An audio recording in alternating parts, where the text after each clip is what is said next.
Shalom, shalom, shalom. So I'm going to be addressing Revelation 14 and 14 through probably 20. We're going to do the whole chapter. I don't want to rock this out through the spirit. The rest of the chapter, the remainder. But we're going to start at verse 15 or 14, Salakia. But before I do, call Halam La Yahweh, Bahasham, Yahweh Shai, Wahar, Rachach, Wadash, and double honors to the hopefully like elder apostle slave to be saved. Lord willing, start with the elder men at the Great Millstone Church. On down to the rest that may be out here. On down to the elder bishops. And to the rest that may be out here under the same doctrine, Shalom, and to the Akim, onward to the Akim here at this faction of the Sophie Elect Assembly doing what they need to do according to the scriptures. Alright. To the rest of the Akim doing likewise, and to the rest of the believers.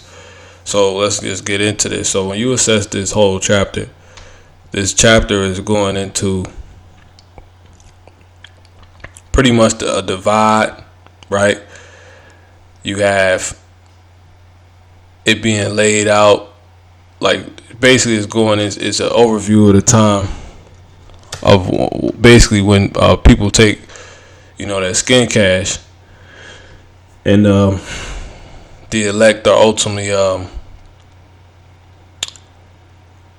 pointed out in this, starting with the 144,000, because they overcame that time. And you have some that was, in the elect being the Israelites, for those that don't know, so-called blacks, Latinos, and Native American Indians that was in on this truth. And they didn't fold to it. They didn't fold to the so-called white man and his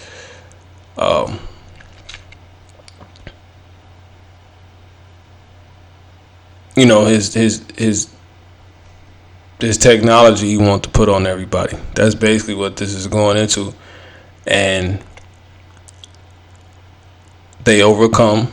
Some are martyrs. But then you have some of the so-called of the Hebrew Israelites, of the so-called blacks, once again, which are the so-called blacks, Latinos, and Native American Indians that will have, faulted to it. They would have consented. They would have consented. They would be trodden underfoot, as it says in the 16th chapter, and pretty much that will be seen. That's going to be done by those that knew, that were actually in the truth, and by those that didn't come into the truth but they heard. Right? You're gonna have our people take it. Right? And what it goes on to say from that point is basically the consequences, right, that were already foretold, and being foretold by the men that were set up before that time came, of the Israelites, obviously. Which is the so-called blacks, Latinos, and Native American Indians, to the rest of the Hebrew Israelites, whether they were asleep or woke to that fact. And the time will come that they was telling them about, like now, because we ain't there yet, but it's already, the end is already declared, and it's been declared from the beginning. But that time will come, and where was I going with this?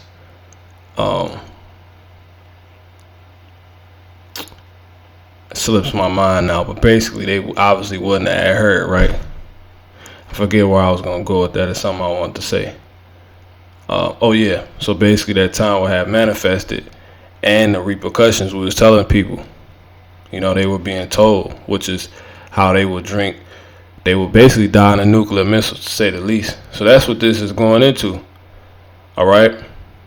It talks about the doom for the worship of the beast, right?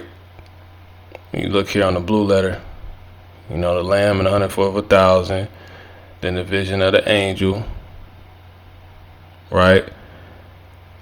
And basically that's dealing with them overcoming. Basically these are sectioned off in all of, consistent of all the things, and each section consists of, the some of the things. One of the things that I just went over, the doom for the worship of the beast, and I already said how they was gonna be, was tortured. What would be the repercussions for that? All right. Now, when you get to the 14th verse, so understanding that's what's going on here. So that's basically how the rest of the chapter plays out. It plays out according to that. Like, okay, repercussions, right? Going into the scenes of the repercussions. That's basically what this is dealing with. Now, we're going to get into it. So when you go to Revelation 14 and 14, see it's titled The Reapers. It says, "And I looked, and behold, a white cloud, and upon the cloud one sat like unto the Son of Man, having on his head a golden crown, and in his hand a sharp sickle." This is talking about Yahushua. It's not talking about Michael. This is talking about Yahushua. So let's get our Lord and Savior, who people ignorantly call God, or Slakia, who people ignorantly call, we say it so much, Jesus Christ. Let's go here. We're going to show how. Let's go to Luke 21. "And then shall they see the Son of Man coming in a cloud with power and great glory." So that's a complete link, because it says in Revelation 14 and 14, "And I looked, and behold, a white cloud." See? "And upon the cloud one sat like unto the Son of Man." That's Yahushua. "And then," Luke 21 and 27, "shall they see the Son of Man coming in a cloud." See, he's on this ship, which this is a so-called UFO, IFO, the chariots, the vehicles of the Lord, right? "In a cloud with power and great glory." Let's get another one. Let's get an even better one. Because the reason why we know this is talking about our Lord, because he's the one known as the Son of Man. This is St. John 12 and 24. It says, "Verily, verily," Salakia 34. It says, "The people answered him, We have heard out of the law that Hamashiach," see it say Christ, "that Hamashiach abideth forever. And how sayest thou," talking to Hamashiach, Yahushua, right? "And how sayest thou, the Son of Man must be lifted up? Who is this Son of Man?" See that? So that wasn't put on nobody else. That's completely to the Lord. Let's get another one. Let's go to Mark 8 and 38. It says, "Whosoever shall be ashamed of me and of my words," who's talking? Yahushua. "In this adulterous and sinful generation, of him also shall the Son of Man be ashamed, when he cometh in the glory of his Father with the holy angels." So, pointing out, he's the only one that's going to be deemed the Son of Man, and the rest that will be with him, which is who was being explained here, right? The return of Yahushua obviously will be deemed, they will be the angels. See that? They don't have that title of the Son of Man. Period. Yahushua, he ultimately an angel too, but Yahushua is the Son of Man. He's the only begotten of the Heavenly Father. So we can get a bunch more to show it, but that should be clear. All right. Let's see something real quick.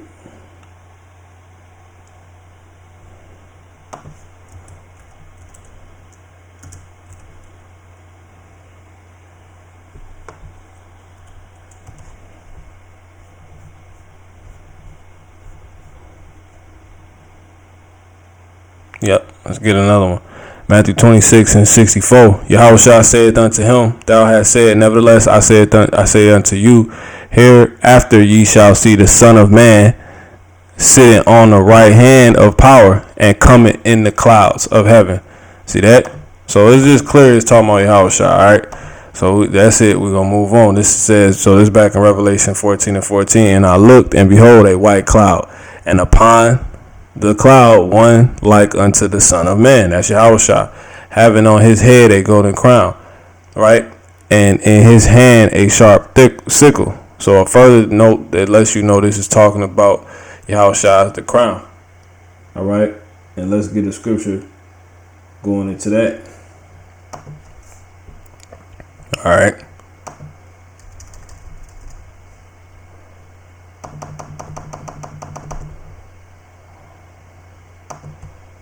All the Psalms 132 and 18. His enemy will I clothe with shame, but upon himself shall his crown flourish. Right. Exactly. And you get that word flourish in the Hebrew. It says bloom, blossom, flourish. But let's get the word flourish real quick on the Google.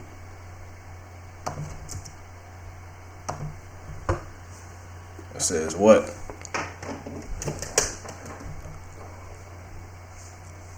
Grow. So his crown gonna grow of a person, animal, or other living thing. Flourish.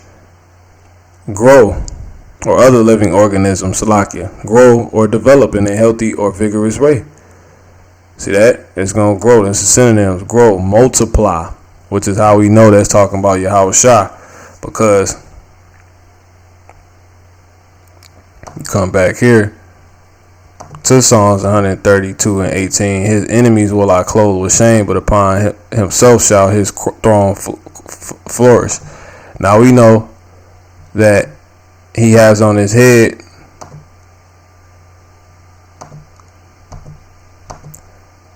later on many crowns, but this is obviously before Yahushua goes on conquering. Because remember, he's our king, so he already got one crown. So that's why he got one crown. See that? And in his hand a sharp sickle. But let's just go ahead and just end that point there. Let's go to Revelation 19. That's how we know this talking about our Lord. And let's go to verse 11. And I saw heaven open, and behold, a white horse. That's the same as the white cloud. Another key to let you know it's talking about Yahushua. Right? It's white because it's pure. Right? It's a chariot. And he that sat upon him was called faithful and true, and in righteousness he do judge and make war. Now, it says what? He's going to make war. His eyes were as a flame of fire, and on his head were many crowns. See that? And he had a name written that no man knew but himself. Right. And to understand that, you got to go to Revelation, the 6th chapter. Because he ain't just get those crowns. He ain't just come back with those crowns. That's why he made him win and made war with against who? Against the kings. Kings have what? Crowns. And he took them all down. You can read that in Psalms 110 chapter. It says, verse 2, Revelation 6. It says, and I saw, and behold, a white horse, and he that sat on him had a bow, and a crown was given unto him. And he went forth, right, that's when he got back to the spirit world, right? And he, on his way back, he will come back with that crown. But it says, on that white cloud, that chariot, it says, because he's the king, right? It says, and a crown was given unto him, and he went forth conquering and to conquer. See that? So, conquer who? He went forth conquering other kings, and after he finished, conquering, becoming victorious over all his foes. When you go into that word conquering, victorious over all his foes, and those foes he's coming after. Once again, I'll just get it so you can see, for those that don't know, real quick. Psalms 110 and verse 5. The Lord at thy right hand shall strike through kings in the day of his wrath. So there it is. He shall judge among the heathen. He shall fill the places with dead body. He shall wound the heads over many countries. So he's going to come take out kings. Kings hold what? Crowns. Hence, Revelation 19 and 12. It says, his eyes were as a flame of fire, and on his head were many crowns. See that? Because he went forth making war and conquering. So that's how he went from one crown to, multiple. But he comes back with one. So this is how we know what Revelation 14 and 14 on a further level is talking about our Lord. Right? Just thoroughly explaining it. Right? So that's talking about Yahushua. But it says in his hand he has a sharp sickle. Now what this ultimately talking about, this is dealing with pretty much the harvest. Yahushua and them coming back on the chariots, right? And they laser beaming people to death. That's what's happening. They laser beaming people to death. They coming to, set America on fire, set the world on fire, as Yahushua said he would do. Right? That's what's going on.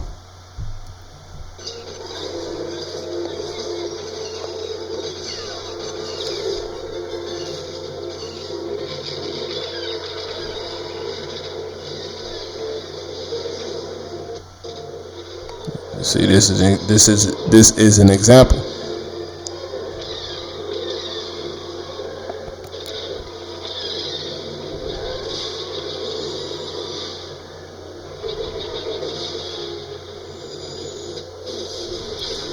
Now, how do we know that? Well, we go back. It says, and in his hand a sharp sickle. Now, a sickle is an ancient instrument, right? It's an ancient instrument. All right.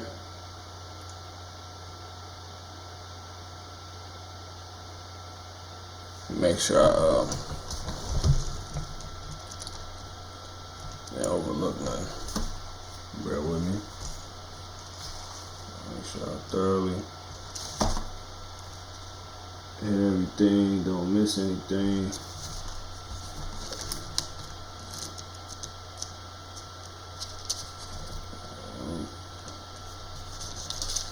But it's an ancient instrument. Alright? It's an ancient instrument that was used for what? For harvesting.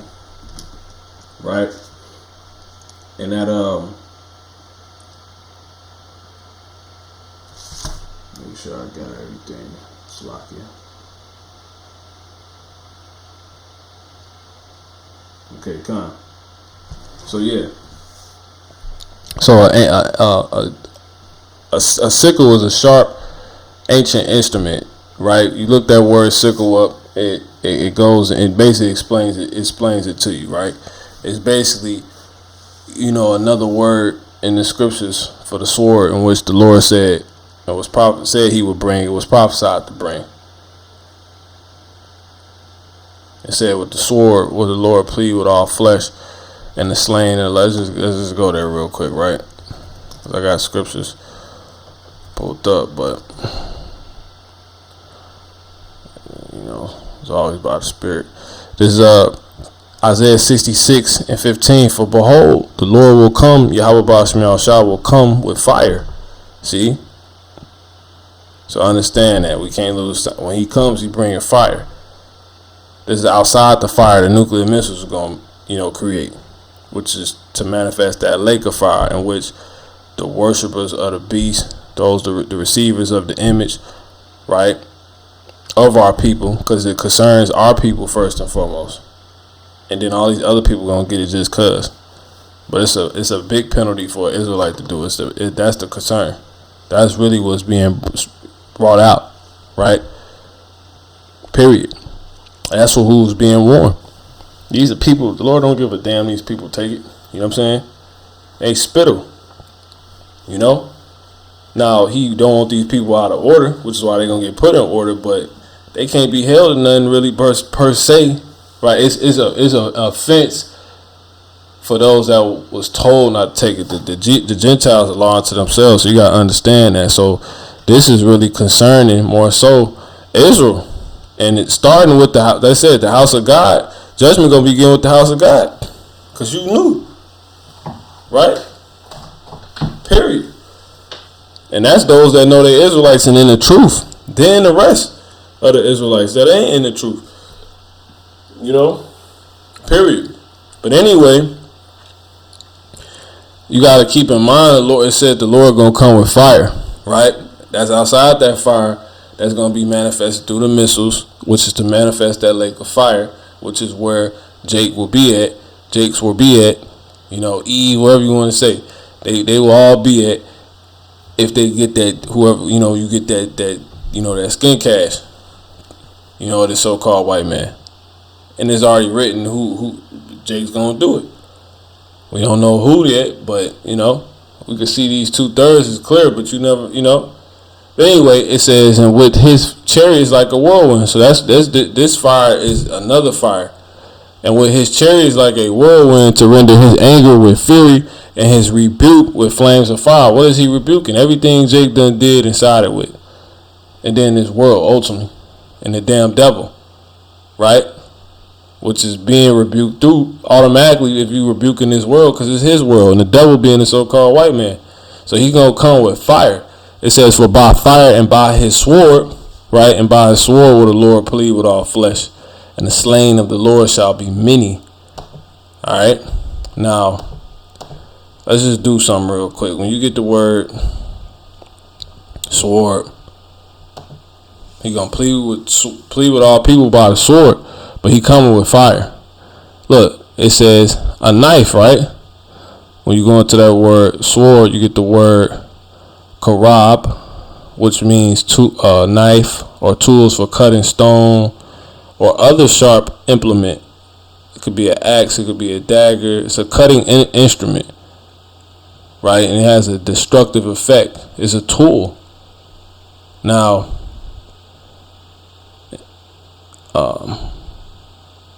having a significant edge, is sharp. See all that? Now, that sword ultimately got to be the bringer forth of that fire. But before we get there, keep that in mind, what that said about the sword. Now, when you get the word sickle, the word sickle, like I said, is an ancient tool that was used during harvesting, which I'll explain on a further level. But when you look it up, it says a pruning hook, look, a knife, a hooked vine knife. It's the same thing. See that? So that's what the Lord was said to bring. Now, ultimately, when you the point of the sickle was to basically strategically only cut your things you didn't want. Basically, cut out from whatever was going what you wanted. You would grab it and you would run the sickle across it. You know. That's why sickle was used, which this word sickle today is interchanged for a scythe, which is pretty much the instrument that the Grim Reaper wields. It's basically like a longer sickle. That's basically what it is. Except there's a difference, because with the sickle versus the scythe you just swing. You just cutting everything. You just cutting, right? But with the sickle, you would have to get down and pick what you want to cut, because it's not long. It's short. So it's precision. So that's why the Lord used sickle. But it's still going to have the same effect. It's going to cut up and get. It's for, like, his gathering is specific, which goes into what I'm holding right here, right? Because this gathering goes. That's what this is talking about. It's talking about the gathering, the division, the dividing, which a sickle will help you do, like in the harvest, right? Now we're gonna come back to what the sickle ultimately is, because you're gonna find out is through the Spirit. It's a laser beam. That's what it is. This is Matthew 13:38. It says, "The field is the world. The good seed are the children of the kingdom." That's the elect. This is only concerning Israelites. This is Israelite family business. No one else has a chance. All the nations already written to go into slavery. They, Lord got a bone to pick with them people, but he pissed at his people. Let me just read on. It says, "But the tares are the children of the wicked one." See that? Those are Israelites too. And they're tares. So just like in harvest, you have things that grow that's good and that's bad, but they're right next to each other. They may even look alike.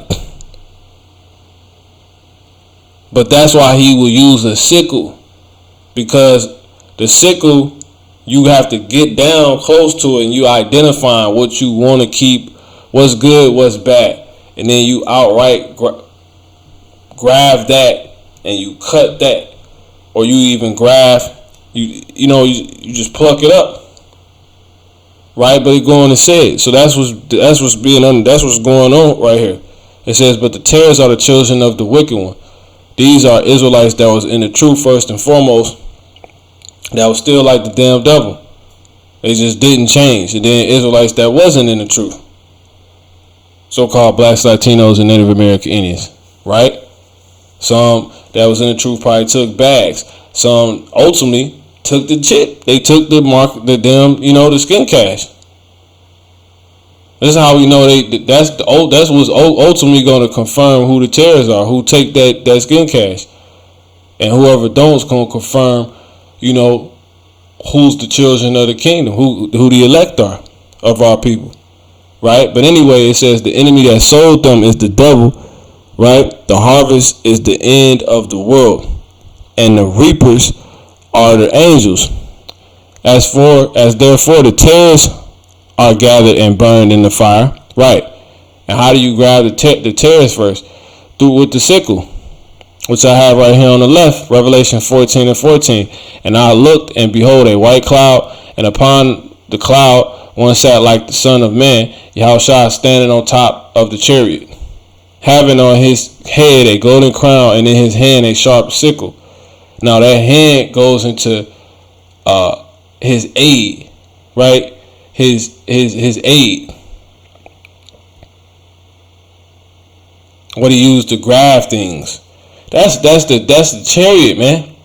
And it says a sharp sickle. But we're gonna get there, right? But you will use the reason why I said sharp sickle, because this is how this gathering that he was talking about, right, when he was here, is gonna happen by using this sickle. The sickle tool is picked over the scythe, right? Which they basically the same, right? But the sickle was used for precision, for designating, for choosing, for precisely, correctly picking what you want and separating. That's why the sickle is used. The way you use a sickle, that's what takes place. Identifying, precisely picking, and separating. Like, with the scythe, you just swing, you taking everything down.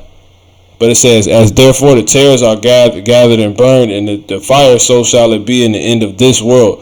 The Son of Man shall send forth his angels, and they shall gather out of his kingdom all things that offend, and none which do iniquity, and they shall cast them into a furnace of fire. There shall be wailing and gnashing of teeth." So basically, let's go back. So pretty much what's happening here. "And I looked, and behold, a white cloud," let's just read on. "And upon the cloud one sat like the Son of Man, having on his head a golden crown, and his hand a sharp sickle. and another angel came out of the temple. Right? So I gotta read this next point so you can understand. It says, crying with a loud voice to him that sat on the throne, on the cloud. Right? Thrust in thy sickle and reap, for the time to come. For the time is come for thee to reap, for the harvest of the earth is ripe. So basically, he's about to now do the harvest. Period. That he was talking about. That's the manifestation of this. And he that sat on the cloud thrust in his sickle, and the earth was reaped. This earth is talking about a land, right? The sickle is talking about a laser beam from a chariot. I'm gonna just say everything for what it is, and I'll just go back and prove it, right? We know it's we know it's that based off when you go into the word sharp, which we'll get. But pretty much, like I said, the Lord, he's gonna come, he's gonna identify, as it's showing you in Matthew 13 and 30, 37, 38, 30, starting with 38 on down, who's who. Upon what? Remember, what's the context? He comes back once the chip is put in Jake, and that's it. That's why it says the harvest is reaped. They're like, okay, that's it. The harvest is ripe. The harvest of the earth is ripe. The works and fruits we was waiting to manifest of the earth are they're and get to grow to their fullest point of what? Wickedness. They're there. They took the joint. And that's when he gonna come separate mugs. And it's gonna be found amongst the Israelites that know and don't, and that they knew but they didn't come in or something. Because all of us would have heard, but everybody wouldn't have been in. But that's what this is going into.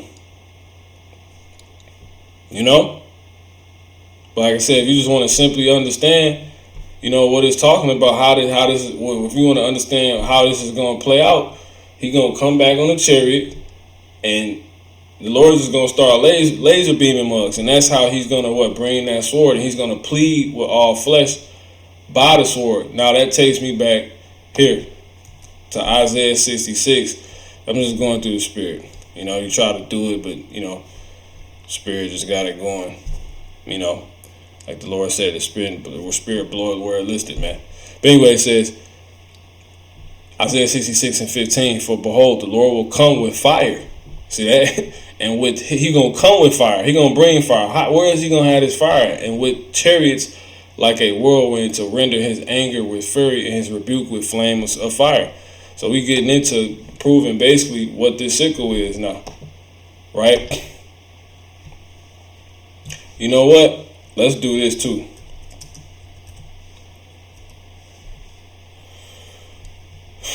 I'm gonna go ahead and pull this up.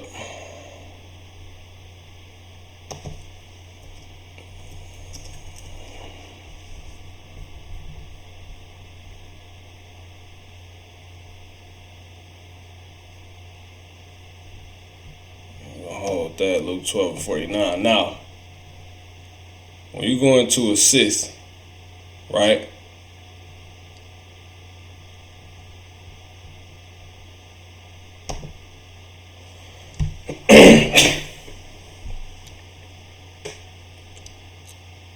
Or a scythe, Salakia. A scythe, right, is basically, if you was to put in, let's go here. That's what I meant to do, right? You put in scythe, laser. Let's go. A sickle is basically like cutting it off, get down, which is for the purpose of you getting down so you can precisely pick what you want.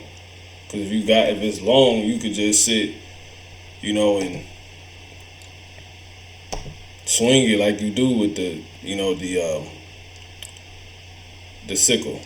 But when you go into a scythe, it says a scythe is a cultural hand tool for mowing grass or harvesting crops. See that? It is historically used to cut down or reap edible grains before the process. So this is your scythe, right? A sickle is basically the same thing. And the reason why I'm getting this, because you're going to see how it's a laser. This is a sickle. It's the same thing, right? And it also show you what? That movie Candyman was the same thing, right? Now,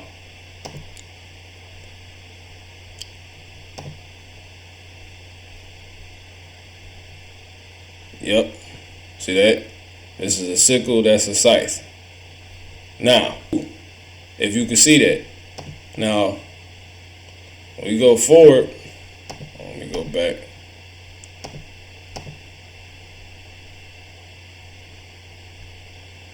Let's go here.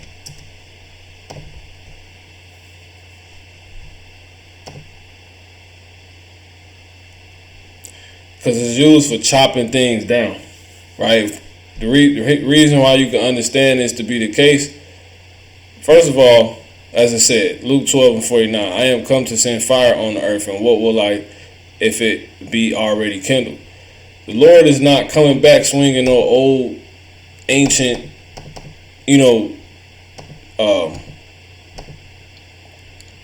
sickle or a scythe. It said he coming with fire. In Isaiah 65:15, for behold, the Lord will come with fire and with chariots like a whirlwind to render his anger with fury and his rebuke with flames of fire. Now, if he wanted to, he can come with that and still defeat all of them, but he's not going to do that. For by fire and by his sword will the Lord plead with all flesh, and the slain of the Lord will be many. Now, we went into how that sword is the same as the sickle, but he's not actually going to come back with that. How do we know that? Well, when you go to 2 Ezra 13 and 6, this going into the fighting when he comes out the sky and all of that, right? It says, verse 6, behold, but I beheld, and lo, it says, I'll start at 4. It said 5. It said, you know what, let me start at 4. It says, and whensoever the voice went out of his mouth, all they burnt that heard his voice, like as the earth felleth when it filleth the fire. And after this I beheld, and lo, there was gathered together a multitude of men out of number from the four winds of the heaven to subdue the man that came out of the sea. That's talking about the sky, right? It says, but I beheld, and that's Yahushua coming back, right? It says, but I beheld, and lo, he had graved himself a great mountain. That's that cloud he's on, that singular cloud he's on himself, right? The same way he left, a cloud beamed him up out of their sight, and the angel said the same way you seen him leave, the same way he gonna come back. So that's why he came back on that singular cloud. But that singular cloud, that UFO, right, that chariot, is gonna be the size of a mountain. It's gonna be the biggest one. Humongous. This is the white cloud. This is the white horse. It's the same thing. It says, but I beheld, and lo, he had graved himself a great mountain and flew upon it, right? But I would have seen, thus showing you he outside of it. So he's standing on it. But I will have seen the region or place wherewith the hill was graven, and I could not. That's how humongous it was. And we know he's standing on it, which is why I say it's a mountain. Right? But it's like a powerful structure he's standing on. But it says, and after this the point now. It says, and after this I beheld, and lo, all they were gathered together to subdue him were sore afraid, and yet there's fight. The Lord gonna make them fight. So that's, and look at the technology Esau got. So is Yahushua gonna come back with an ancient sickle in his hand and get down on the grass and, no, is he gonna come back with a scythe that he can just swing? No, because he's standing on the chariot right now.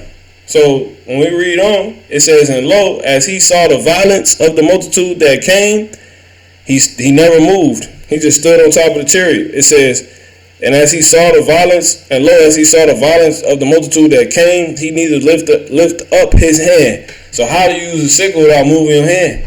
Nor held sword, see?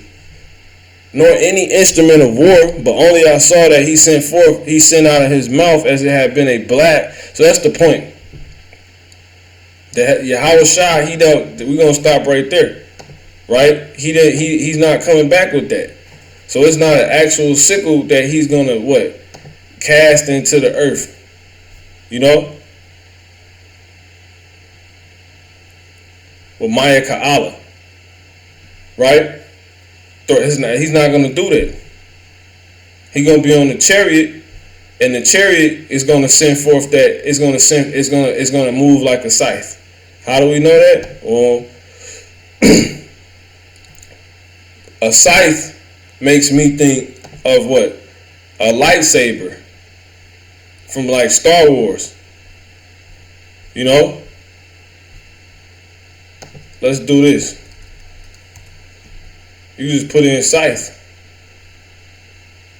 Just put in scythe.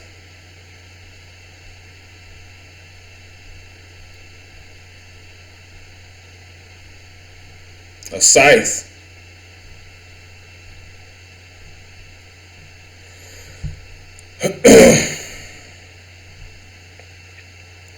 It came up the first time. Let me see.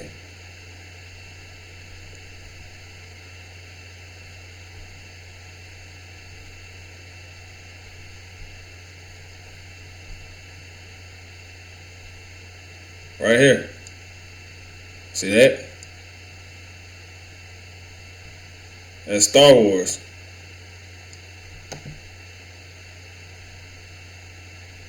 What they got is scythes. And those scythes, which are swords, are lasers. See? They're lasers.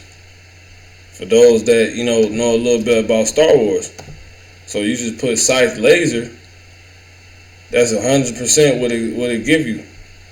It give you Star Wars, those lasers. Because that's a sword. And it'll cut you in half. If you watch, like different video games, shows or movies that show you like a laser that you got to get across, because it'll split you in half. Like, or just watch Star Wars, it'll split you in half. It could literally cut you down like a knife, like a sword. Right? Now, that take me here. Laser scythe. See that? It's a real thing. A laser scythe. A sickle. A scythe is the same as a sickle. See that? During a battle on a farming moon. See that? Laser scythes were used to destroy several gunships. When Grandmaster Yoda commandeered one of the two scythe harvesters, he turned his laser sight against the other harvester to destroy it. See? And that's coming from what? Like a ship. A laser scythe. Let's move on. A scythe 3. That's a ship. Why is it called a scythe 3? The scythe 3 featured laser cannons. See that? And the scythe is once again the same as what? A sickle. See?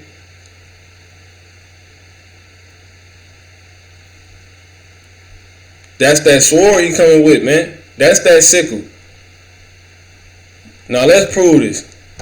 Right? He coming with chariots. He's standing on chariots, and he ain't lifting a hand. But somehow, when you read on here, but only I saw in 2 Ezra 13:10, but only I saw he sent out of his mouth as it had been a blast of fire. As he said, he coming with out of his lips a flaming breath, and out of his tongue he cast out sparks and tempest. Now, how did he do that? Did he open his actual mouth? It's going to be manifold the Lord do. But that's a chariot. Now, we're going to prove that. When you go to Revelation 14 and 15, right, and you go into that word thrust, because the angel said what?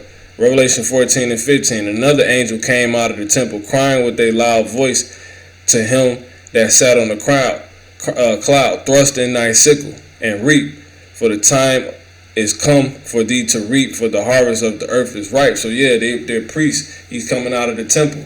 This is priest-like. What goes on in the temple? Making amends for the Heavenly Father. Offerings, sacrifice, right? But we'll get there. That's the next verse going. It says, crying with a loud voice. That's my ka'ala. Thrust in thy sickle, right, and reap. It's one of the archangels, right? Reason why that's said, because when you read Revelation, the 1 Thessalonians, the 4th chapter, stated that Yahweh Shah is going to descend out of heaven with the loud voice, with a shout, and with the voice of the archangel, Michael. See that? And that's going on during what? The time of the harvest. And what happens during the time of the harvest? The children of the kingdom is separated from the children of the tares. It's like the children of the wicked one. And then when you get to the 43rd verse, then shall the righteous shine forth. Right? Because he's gonna keep that good wheat. Right? He gonna keep them good grapes. He gonna keep that. He gonna gather that. He gonna burn the rest. See that? And that's during what? That's how that's gonna be manifested. Well, the grapes gonna be kept. They're gonna be beamed up on the ships, and the rest gonna be appointed to stay their ass down in America to burn up. All right. Then shall the righteous shine forth as the sun. Let's read 42. And they shall cast them into, a furnace of fire. There shall be welling and gnashing of teeth. Then shall the righteous shine forth as the sun in the kingdom of their Father, who hath ears to hear, let him hear. So there it is. So the righteous gonna shine forth as the sun in the sky. First of all, but that's gonna take place and manifest through the beaming up of that's what's gonna happen to the children of the kingdom, and the rest gonna be left down here because they took their skin cash. But anyway, when you go into that word thrust, when you read Revelation 14 and 15, it says, and another angel came out of the temple crying with a loud voice to him that sat on the crowd, thrust in thy sickle and reap, for the time is come for thee to reap, for the harvest of the earth is ripe. We done finally, the 2/3 done manifested. They didn't do what they need to do. So now it's time to what? Go ahead and gather them up so we can burn them. It's manifest what the 2/3 is. Now, is he going to use a sickle? No, we just went over it. When you go into this word thrust, it says to bid a thing to be carried to one, to send, thrust, or insert a thing into another. But this the point. This the main thing. It says denotes properly the orderly motion. It says especially on a temporary errand, also to what? Transmit. Now you get this word transmit, and then you see it say will. But when you get this word transmit, watch this.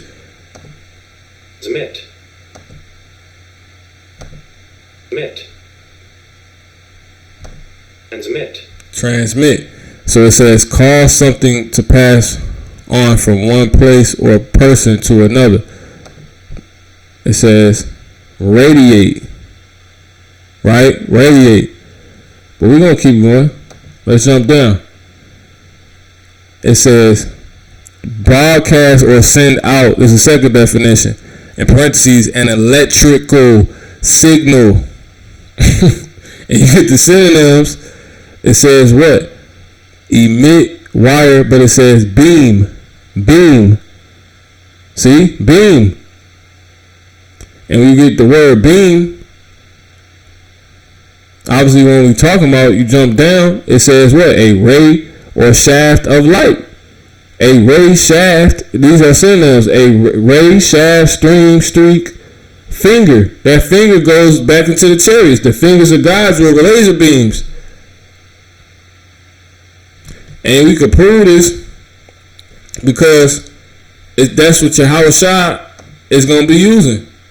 He not going to lift his hands. He going to have hands. Right? First of all, you hold a sickle in your hand. But it says he ain't got no sword in his hand. He doesn't have a sword in his hand. So how is he holding the sickle? The hand that's holding the sickle, right? It said his hand. His hand that's holding the sickle is a chariot. You know? So when you jump down to Habakkuk 3, this is verse 3. It says, God came from Teman. That's lowercase. That's Esau. And the Holy One from Mount Paran. That's your Yahushua coming back from Basra, from trying Esau down. His glory covered the heavens, and the earth was full of his praise. This the point. And his brightness was as the light. He had horns coming out of his hand. And there was the hiding of his power. Right. Boom. You know? That's how it's gonna be. Just out of nowhere. They hide. You see, it just blasts you out of nowhere. That's that sword, man. That's that sickle. Chop you down. Not on these things. We wait till the next scene to come up. But yeah, the laser beams. And this is what the scriptures talk about, because George Lucas got this from the Bible. See?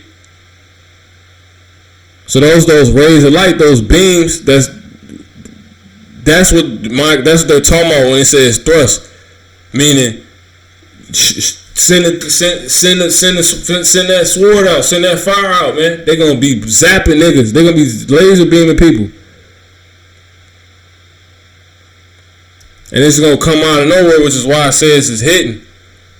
That's what this is going into. Right? Now,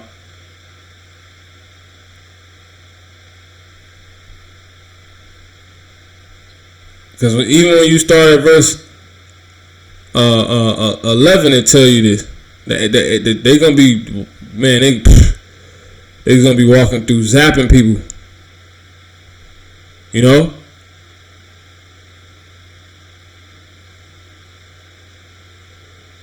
That's what's going to be happening. He's going to invade them with his troops. It's crazy, you know? But, man, it's so much that comes to mind. But, so that's what's going on. That's what's going on here, man. All right? So that's what the Lord gonna come do. Now, to prove what I just said, this is medium.com. What Star Wars stole from the Bible? He got the whole movie from the Bible. You jump down. It says, what if the stories, right? I tell you everything. He completely got it from this. Right? It says George Lucas took a Bible story and set it in a futuristic past, a past with aliens. It says, look, Chariots of God, all of that. It says these were books he was inspired by that, talked about the Bible. That's how he came up with it. But it says, and he had another movie to tell you about in this. That he pretty much based upon the Bible. It says, what if the stories of the ancient Israelites could be made into a space epic, a kind of Old Testament space punk tale? But that's exactly what the scripture is actually talking about. Some space, some Star Wars type stuff. Whole time,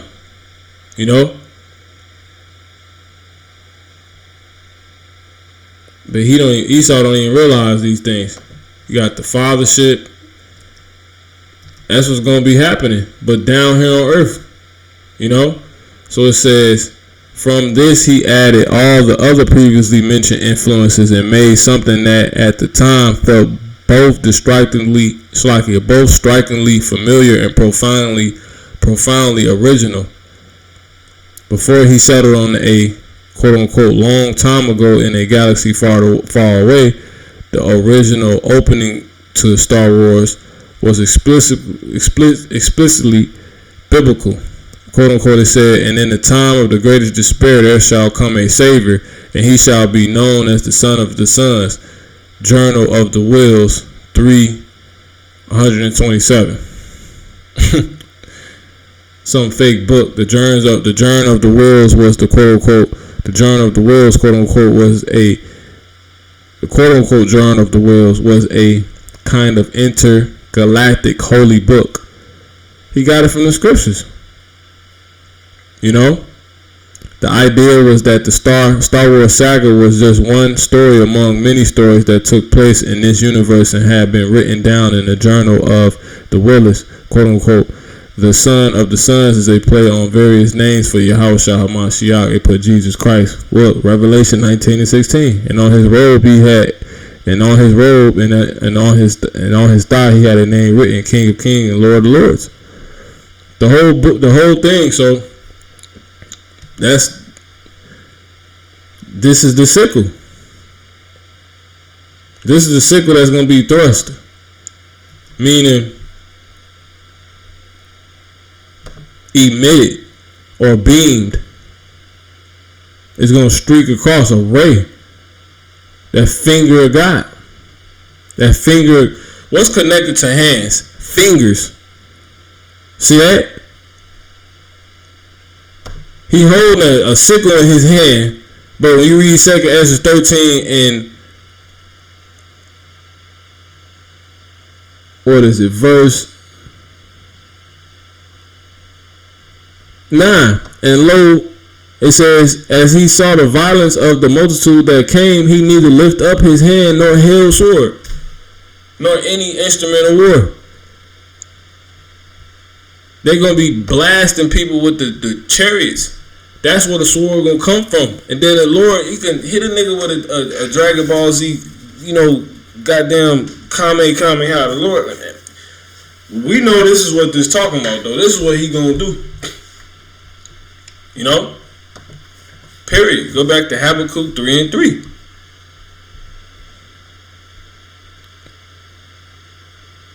God came from Teman, right? And the Holy One from the Holy One from Mount Paran, Salah. His glory covered the heavens. That's the chariots, and the earth was full of his praise. It says in that big ship he on. It says, and his brightness was as the light. He had horns coming out of his hand, beams, laser beams. Laser beams, sickles, scythes, cutting logs down.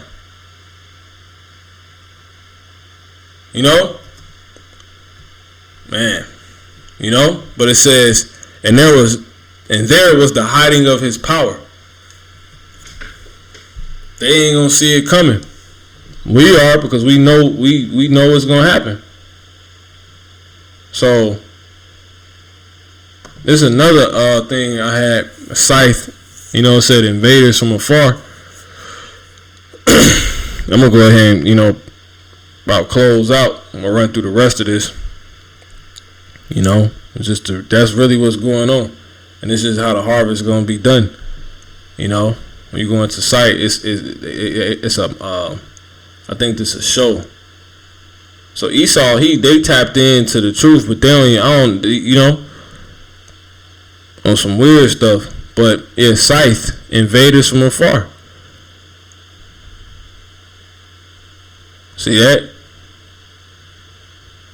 And when you look at the picture to this thing, scythe, it the book, I mean the cover. Look, ships.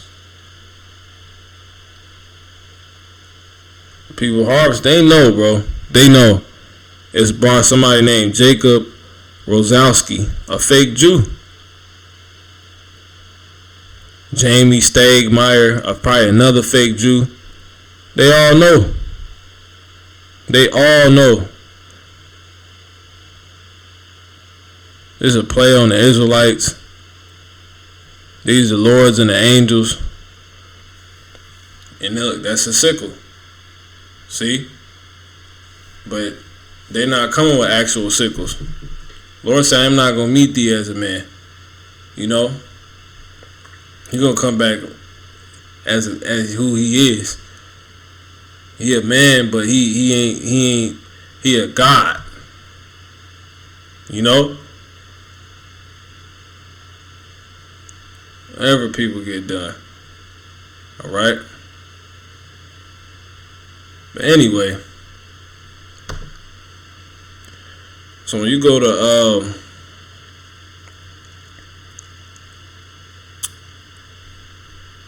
when you go to the next verse,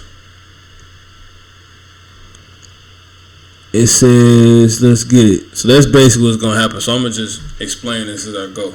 Alright. Let me see else what I had. Okay, come. 26. Let's do this too. So it's that simple. So that's what's going on here. That's what's going on here. Alright. 13. Alright, we're gonna come back to that. I don't want to write this out. Alright. So let's read on because it gets better. Alright, so it says, verse 15, and the angel came out of the temple crying with a loud voice to him that sat on the cloud, thrust in thy sickle and reap, for the time is come for thee to reap. Right? The harvest of the earth is ripe. So there it is. So he's going to tell him pretty much, because the Lord, that's Maya Ka'ala, right? Let's just pull that up real quick. 4. It don't say his name, but Maya Ka'ala is he's heavy on the scene in this time period. You know, Daniel 12 tell you that. Revelation 12 tells you that. And others. But anyway, it says right here, this is 1 Thessalonians 4, and we're going to start at 16. It says, for the Lord himself shall descend from heaven, right, on the chariot, on that white cloud, aka that white horse, that great mountain, right, with they shout with the voice of the archangel. Who's that archangel? That's Michael, right? And with the trump of God. And the trump goes into what? War. This trump goes into war. The gathering that's about to take place.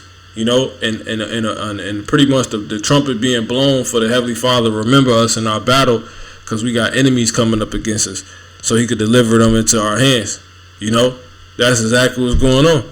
And the dead in Hamashiach shall rise first. That's going into the harvest. See that? Then we which are alive and remain shall be caught up together with them in the clouds to meet the Lord in the air. So shall we ever be with the Lord. So those that they get killed for not taking the skin cash, they gonna get beamed up. You know, first, and then everybody that remain that didn't have to be a martyr. So wherefore comfort one another with these words. But that's what happens on the other end of this. That's for the Israelites that was of the elect. Which is completely confirmed by if you become if you was in the truth, you become a martyr. You learn the truth, you become a martyr. You was teaching it, you become a martyr, or you don't even become a martyr. You don't take the joint. You know what I'm saying? You was in the Lord. Period. Those other so-called blacks, Latinos, and Native American Indians that had this truth, that was in on the truth, they get beamed up. But the rest, they either took it, they was in the truth, folded, ended up taking it, fell out, never came in. They heard, they took it, whatever. That's what's gonna go down. All right. That's that. Now those ones are once again going here. they're gonna be. The Lord say, the Son of Man, Matthew 13:41, shall send forth his angels, and they shall gather out of his kingdom all things that offend and them which do iniquity. Exactly. That's what's gonna happen. They gonna using that sickle. So the Lord gonna be going through these cities, and they gonna be zapping mugs, nastily, and they gonna get left here. They gonna get left in this place, which is going into that wine press, right? Which we gonna get there. All right. Now, it says for the earth. He said, for the time for thee to reap, for the time has come for thee to reap. Back in the end of verse 15 in Revelation 14, it says, for the harvest of the earth is ripe. Now you get that word earth. To understand is that word earth is going into a country. Right? That word earth means country. It's not counting nothing else but this particular land, right, where people are actually at. It says the mainland as opposed to the sea or water. So the water is not talking about the earth. It's not consistent of the whole earth. Plagues being sent upon the earth, slaying of the Lord going to be from one end of the earth to the other. But this is not in that regard, because remember, this is about to manifest. We in Revelation 14. This is the repercussions for taking that skin cast, which is when that hits, Yahushua comes back and the missiles fly, and he helps, which is going to manifest the lake of fire, which is going to be where in America. And he's going to help ensure that with the scythe, the sickle, which the tares that are gathered through the sickle, right,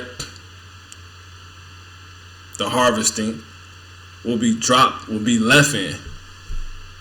So the Lord, he might pick mugs up and put them in, he might zap them up, cut them down, but cut them up, leg off, and just leave them in America, or beam them up, and not beam them up, but transport them, as it said. That's it's to carry someone from one place to another.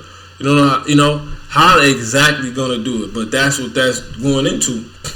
They're gonna be using those ships as hands and fingers. Period. But when you read on in this word earth, it says a country, not countries, a country. Now, what's the country the Lord got his eye on? America. See that? So this is the manifestation of the lake of fire. That's what this is dealing with. You got to remember the books. The chapter's not even in order.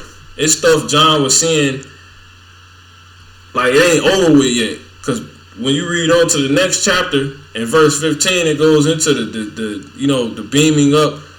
Basically, like the victory was gotten already, because the elect is on the ship, and they looking down, seeing America on fire. They see the lake of fire manifest already, but the lake of fire not even mentioned, right, in its totality until Revelation 20, the 20th chapter. And then when you go to later on, or before that chapter, which is after these two chapters, I originally, one I'm doing a lesson on, which is the 14th chapter, right? 14 and 14 on down to the end of the chapter, and the one I just mentioned was the 15th chapter. What comes after these two chapters is what? Revelation, the 18th chapter, where the Lord is still talking about some, not still talking about some, like I'm saying, like it don't make sense. The Lord has it written in the 18th chapter how he's telling us to come out of her. So it's nothing is in order. So it's just the bits and pieces of how certain scenes and scenarios go. This is all over the place. So you got to keep that in mind. But anyway, when you read on to verse 16, and he that sat on the cloud thrust in his sickle on the earth, and the earth was reaped. That's dealing with America. So the Lord brought that fire that he said he was going to bring to what? To the world. Right? And I don't want to draw this out too long. So I'm going to go ahead and just run through this. There's so much you can say, but I just want to make sure you got the correct understanding. This is Luke 12:49. I am come to send fire on the earth, There it is. What will I if it be kindled already? What place is written to be set on fire? America. Where's the lake of fire gonna be at? Let's see if we got the same word. Yeah, it's gay, and you spiritual about that because America, the gay ass country. Sodom and Egypt, spiritual Sodom and Gomorrah. Even though gay didn't originally mean what it means now, but that's spiritual. The word for earth right here is gay. G 1093. Gay. Gay. You can't make this stuff up. This is crazy. But anyway, it says Revelation 14. And so yeah, that's ultimately when he completely does it. You know how he bring that fire? He brings that fire through that transmitted sickle. That sickle that was thrust, aka transmitted, which goes into what again? A beam. A beam. A dang bloom. A beam, man. And that ultimately goes into what? Fire. See, a certain burst or bright flame or light. Because them things can cut you in half. You know, they can burn you.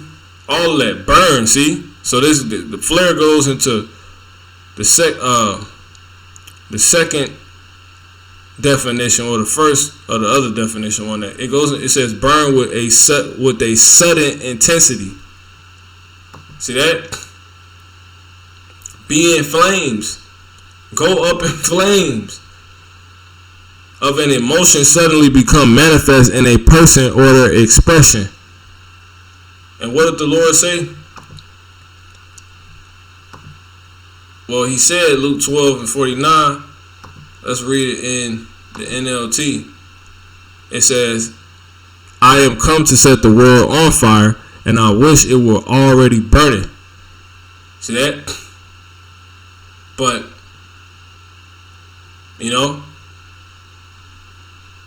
so there it is.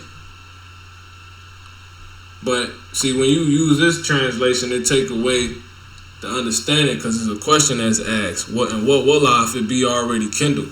So pretty much, they're showing you the Lord going to be zapping people before America is burnt up completely. Which is why they show you in the, what's that movie with Tom Cruise and they running down the street getting zapped. That's what that's showing you. So you got to be careful with these different translations. But, Lord allow you to know the scriptures, have a good grasp of the context, the scriptures, the things the Lord said and whatnot. You go, okay, this can't be, so that's that, man. All right, but let's just read on. It says, Revelation 14:17, it says, and another angel came out of the temple which is in heaven, he also having a sharp sickle. And another angel came out from the altar. This is dealing with what? Sacrifice. Because what happens on the altar? Sacrifices, offerings, right? Which had power over fire. See? There it is. Sacrificing. And cried with a loud voice to him that had the sharp sickle, saying, thrust in thy sharp sickle, and gather the clusters of the vine of the earth. Right? So these are different. Right? Because when you go to Deuteronomy, because this should be clear. Okay, yeah, chariot, laser beams. Okay, yeah, they gonna be burning niggas before. A lot of us is gonna be getting zapped before the Lord ultimately set them on fire. He probably ain't even gonna kill them. Because remember, you use the sickle to cut and get it first. Leave it where you want to. He probably, disable mugs. You just, man, it's gonna be heavy. But this is Deuteronomy, not 18 verse. It's like chapter 32, and starting at 32. It says, for their vine is the vine of Sodom. See, for their vine is the vine of Sodom, and all the fields of Gomorrah. Their grapes are grapes of gall. See, they got fruit too. Their clusters are bitter. Now, That's dealing with the damn devil. So what vine is this talking about? This is not talking about the true vine. Let's grab that. John 15 and 1. It says, I am the true vine. It's a difference. He ain't say I'm the vine. He said I'm the true vine, and my Father is the husbandman. Right? We're going to come back there. So Revelation 14 and 18, another angel came out from the altar, which had the power over the fire, and cried with a loud voice to him.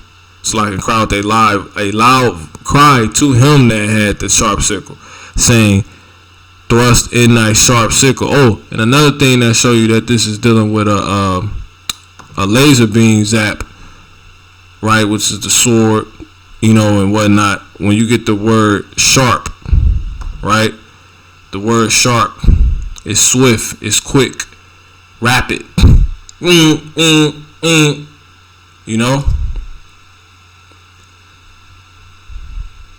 That's what it is.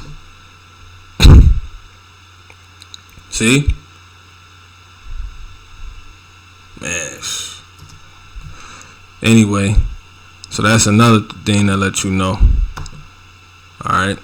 Anyway, you jump down, read on back in 18. It says, continue it. It says, thrust in thy, and cried with a loud voice to him that had the sharp sickle, saying, thrust in thy sharp sickle. Right? That fast, send out that quick beam of, that beam, man. That sword, that the heavenly sickle. It says, and gathered the clusters of the vine of the earth. See that? For her grapes, not of the heavens, not of Yahweh Ba'Shmiel Shah. Yahweh Ba'Shmiel Shah, he said, I am from above, ye are from beneath. The Lord said, woe unto the inhabitants of the earth, not of the heavens. See, when you go to Revelation 12 and 12, therefore rejoice ye heavens, and ye that dwell in them. Woe unto the inhabitants of the earth. Meaning they're been cultivated and they're of the earth. They're just like, they're earthly people. It says, and of the sea, for the devils come down to you, unto you having great wrath, because he knoweth that he hath but a short time. Isaiah 24 and 17. Fear and the pit and the snare are upon thee, O inhabitant of the earth. Alright. So the vine of the earth. So that's what this is not. This dealing with these people caught up in Esau. It says, thrust in thy sharp sickle, back in Revelation 14. Continue in 18. It says, and gather the clusters of the vine of the earth, which are they're clusters of what did it say? Let me get it again. Sodom. 32 and 32. For their vine is the vine of Sodom, and of the fields of Gomorrah. Their grapes are grapes of gall. Their clusters are bitter. Yeah, their clusters are bitter. So their vine is the vine of Sodom, and of the fields of Gomorrah. Their grapes are grapes of gall, and their clusters are clusters of bitter. So yeah, the Lord said, thrust in thy sickle, back in Revelation 14 and 18. Continue, and gather the clusters of the vine. Why? Because they'll create a bitter taste. They'll have bitterness going on. So you can't have these malls around. Not in the kingdom. The kingdom is being set up here. That's what's going on. It says, for her grapes are fully ripe. So we completely seen, and that's dealing with Jake. Remember that judgment is going to begin with the house of God. When you read 1 Peter the 4th chapter, right? So you don't even gotta worry your little head about these other people, because as it points out, it says 1 Peter 4 and 17. For the time is come that as it said, now the time is come for thee to reap. See that? For the time is come that the judgment must begin at the house of Yahweh Bahashem Yahweh Shai. And if it begin at us, those is actually in the truth first, and then the rest of Jake. It says, what shall be the end of them that obey not the gospel of God? See, that ultimately is that's the part that's actually talking about Jake, because it ain't given to the heathen to obey it. See that? And if the righteous scarcely be saved, Where shall the ungodly and the sinner appear? That can go up. That goes out to the rest. See that? Wherefore let them that suffer according to the will of Yahweh shall commit the keeping of their souls to him in well doing as unto a faithful creator. We ain't taking that job. You gonna got dudes that got bought out, they sold out, they got their congregation taking it. You know, y'all at IUIC, you better get out of there. You at ISUPK, get out of there. HOI, get out of there. WFI, get out of there. Cause ain't none of those dudes right. They ain't teaching you what the MOTB is. They not teaching you what the skin cash is. Right? The only people that teach what the MOTB is, starting with our elder apostles, elder bishops on down at the GMS, is them and us, brothers here, you know, the congregation, Lord, allow me to set up through the Spirit, power, and grace, and for the further glory of Yahweh Ba'ashem Yahushua. You know, with these Akim, you know, these other younger Akim, I am with. And there's other and the other brothers that's out here that teach the truth, the complete true doctrine. That's not GMS. You know, we Hebrew Israelites. The Lord, we the hopefully elect. All right, and all you brothers know who you are. I can name brothers. You know, but so that's what this talking about. So. When it says for her grapes are fully ripe, meaning they completely have done all the wicked stuff they can possibly do, right? We done seen exactly what we need to see for them. You know, once the grapes, because you pluck the grapes when they're dark, right, and they're black, they completely have no light in them. And when they done completely show, okay, they're void of all light. That's gonna be seen if you get upon the time when the skin cash is made mandatory and dudes take it, and that's gonna show. That's when you gonna know, okay, who going, and that's when the Lord gonna come back. We don't know, okay, no more to see. They're ripe to be plucked and burnt. But it says let both grow, and you know it's clear that you're not right. You know how you let stuff just grow until let me just give some time to see, you know. But anyway, it says, Matthew 13:30, let both grow together until the harvest, and in the time of the harvest, I will say to the reapers, gather ye together first the tares, and bind them in bundles to burn them. So that's who this is talking about in Revelation 14:18. But gather my wheat into my barn. That's beam them up into a chariot. See? Everybody gonna get beamed up. See that? You either gonna get beamed up onto the chariot or you gonna get hit with a beam. You know what I'm saying? It's one or the other. But anyway, it says so that's what that's going into. You know? Her grapes are fully ripe. They're completely at the point of, okay, I done seen all I need to see. They do completely wicked. Ripe. Alright? Let's get a quick one. Let's go to 2nd Ezra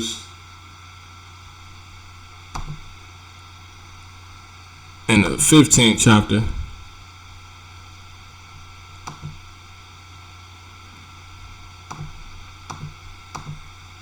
And we're gonna go to the 6th verse. It says, what? For wickedness has exceedingly polluted the whole earth, and their hurtful works are fulfilled. So they done did every wicked deed they can possibly do.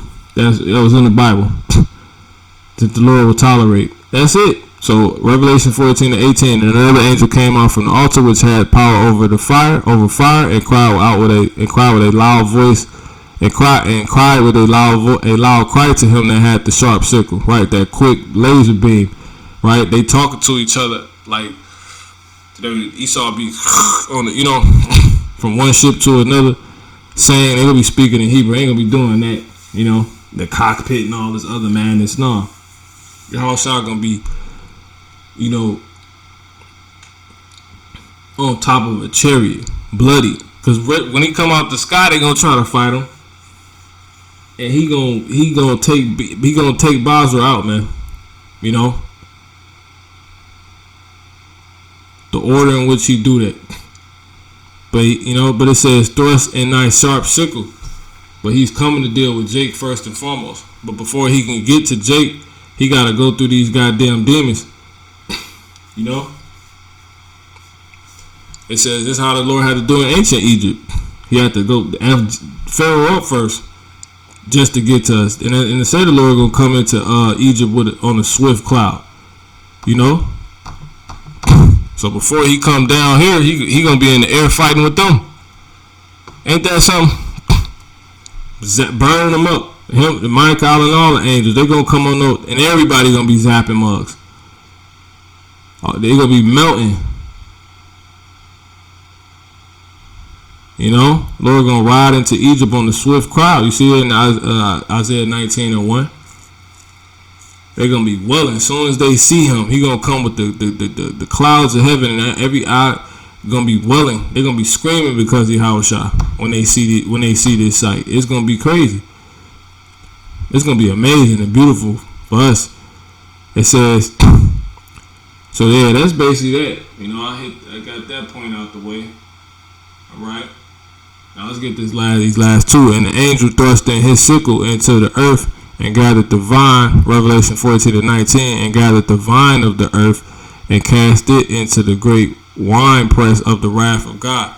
So he's going to take out pretty much the source. He's going to grab the whole thing. He's going to grab all of these niggas. All of them. All these jakes that was used, to spread wickedness, because the Lord he uses the word vine because a vine spreads. It's a climbing plant. And it climbs based off having tendrils, which are like little coily shoots that come out of the vine. It says a plant whose stem requires support. That's why they come out of it. It says in which climbs by tendrils or twining or creeps along the ground. Right. Low level. But it spreads. Either it spreads, or if it's on a wall, it'll just spread up. But when you get that word tendril,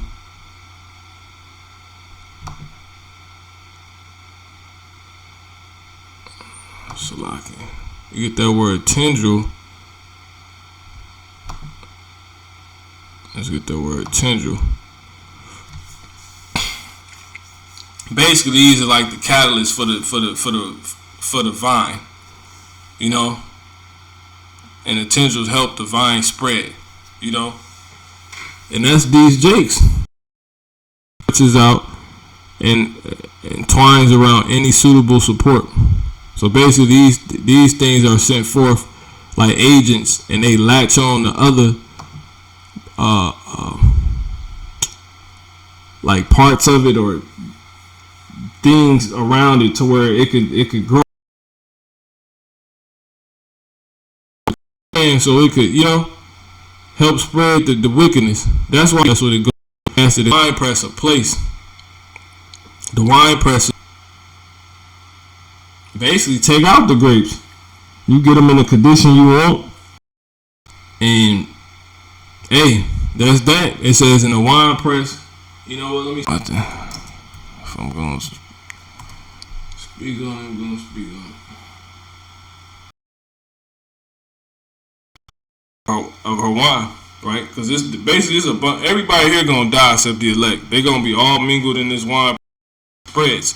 So the wicked, like that's why he's compared to a vine. Also, he was spreading himself through what? His catalysts, his 10 minions, these damn niggas, these damn jakes, spreading his madness. He calls it all great, both small, great, and poor to receive his mark.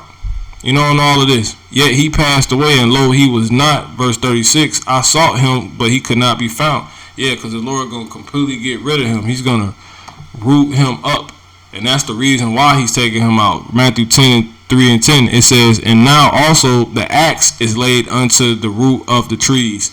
See, the root of the trees, the source of all these niggas that have sprung up. You know what I'm saying? And they got branches themselves. It says, therefore, every tree which bringeth forth not good fruit, see, is hewn down and cast into the fire. See?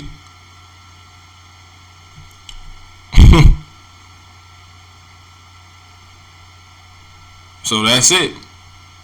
So they're going to be taken down and they're going to be rebuked, zapped, however. And they ultimately going to die. They're going to be left in that lake of fire. You're not going to get killed by a laser and not die in the lake of fire. You know? And not know it. You gonna know you died in the lake of fire if you take this chip. This is in this chapter. So get that through your head. You take it, you're done. Alright? You take it, you're done. You take it, you are done. Flee ye, turn back, dwell deep, O inhabitants of Dedan, for I will bring the calamity of Esau upon him, the time that I will visit him. If grape gatherers come to thee, would they not leave some gleaning grapes? Yeah, they supposed to, because that's in the law.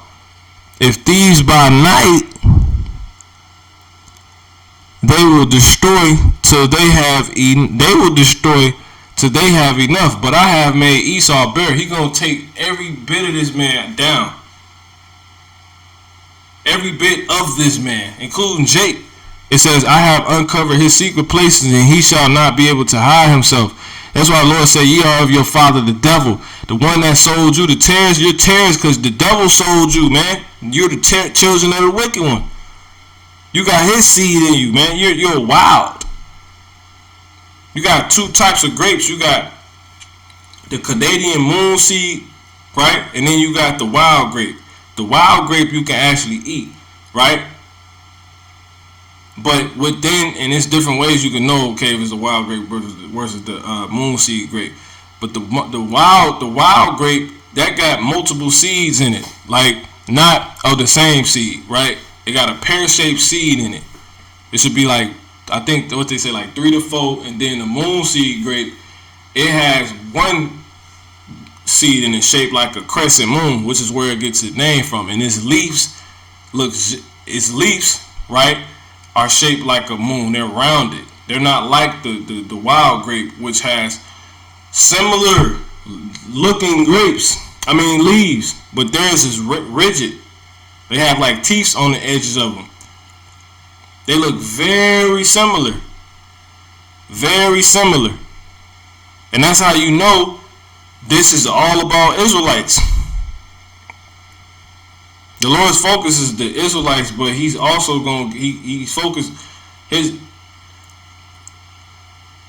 got business with, I don't know, however you want to see it and understand it. Brothers and believers should know what I'm saying, man.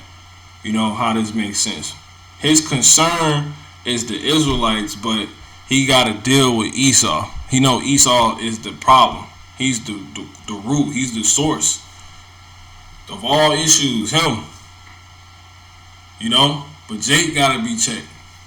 Esau a damn devil. He ain't ever going to do right. That's what he was made to do. Right? But so these grapes, you got two types of grapes talked about in the scriptures. See? You have the wicked grapes, the ones that's being talked about Revelation 14 and 19 on down, 18 on down, is those moon seed grapes. You know? But anyway, it says they look like you can eat them but they, you know, they look like Israelites or whatever.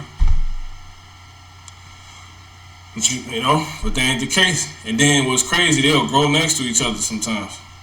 You know, it says his seed is spoiling his brethren and his neighbors, and he is not. So there it is. Alright. So yeah, that was the point. So he gonna take out everything, you know, dealing with Esau. So that's it, you know. I'm hitting the point now. Alright. So wrapping this up. Alright. Last verse 20. And that's the wine press of the wrath of God. He's gonna cast the vine all these people into the winepress of the wrath of God. Right? He gonna put them in position. Right? And it says, and the winepress was trodden without the city. What is that talking about? And the blood came out of the winepress, even unto the horse bridles, by the space of 1,600 furlongs. So it's just going to be running, because you're going to a furlong. That word right there goes into a race. So it's just like running. Blood's just going to be running over, you know, and it's going to be up high. A lot of bloodshed. But it's going to be trodden without the city. The winepress is going to be trodden without the city. The city dealing with Israel. Because when you read the next verse, it's like in the next chapter, it goes into how the elect on the ships, and they just watching everybody. And when you go into this word city, the city, and that takes you to Revelation, the 21st chapter. How you seen the new holy city coming down, right? One's native city. The city was once lived, the heavenly Jerusalem, the abode, right, of the visible capital in the heavenly kingdom to come down to earth after the renovation of the world by fire. The inhabitants of the city, you know. So you obviously can go to Isaiah 63, Lamentations, you know, 1, that Joel. All right, you know, because that's basically that. All right. So yeah, Lord said He gonna try these people down. You know, because Basra is not necessarily, it's not really a place. Is you know, it's just representing Esau. Who is this that coming from Edom in Isaiah 63:1 with dyed garments from Basra? This that is glorious in his apparel, traveling in the greatness of his strength. I that speak in righteousness mighty to save. Wherefore art thou well tonight, red in thine apparel, and thy garments like him that treadeth in the wine press. I have trodden the wine press alone, and of the people there was none with me. For I will tread them in my anger and trample them in my fury, and their blood shall be sprinkled upon my garments, and I will stain all my raiment. So there you go. All right. So,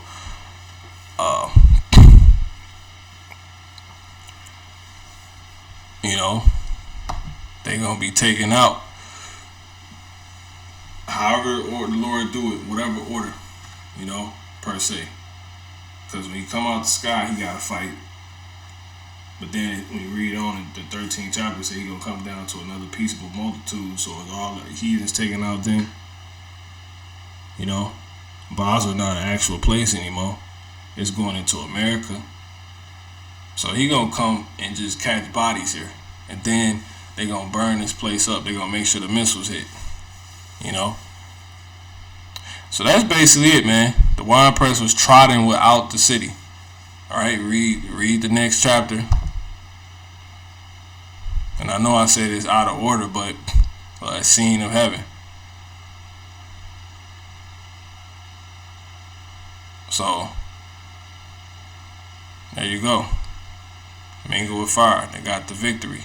So those are the ones that get beamed up and get saved. Once again, taking you back here. As the tares are gathered and burned into the fire. You know. They're going to be burned in the fire. Because pretty much that wine press is not an actual wine press. It's not going to be a wine press. You know? Because when you pretty much, when you using a wine press, you putting the grapes in there to get the grapes to where you want them. Which is why you use your feet. Because you can control, like, how mashed they are or whatever. And you get out what you know. You get that, resveratrol out of them and all of that, all the good stuff. You get that out of it. So, but these are the wicked grapes. You know, so you making amends. You beating the wickedness out of us, and that's how we know this, Jake. You know what I'm saying? this is mainly consistent of Jake, because who the main people that's amazingly they're gonna die in America? The Israelites. Of course, everybody else is gonna die. You know. So that's basically it, man. All right, that wine press is the shit really gonna be America. You know, the wine press is gonna be trotting. These months are gonna be all that's gonna go down here in this land. Period. You know, and the slaying of the Lord of the earth of the Lord gonna be from one end of the earth to the other as well. And you gotta remember, the Lord gonna start east anyway, and he gonna end west. It's gonna go down here, man. All right. So with that, call Halam La Yahweh, Bahasham Yahweh Shai, Wahar, Wakakodas. Lord, when you've been edified, you know, and that all made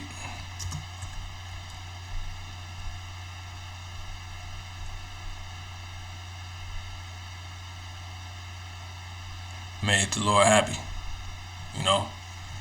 So with that, Shalom.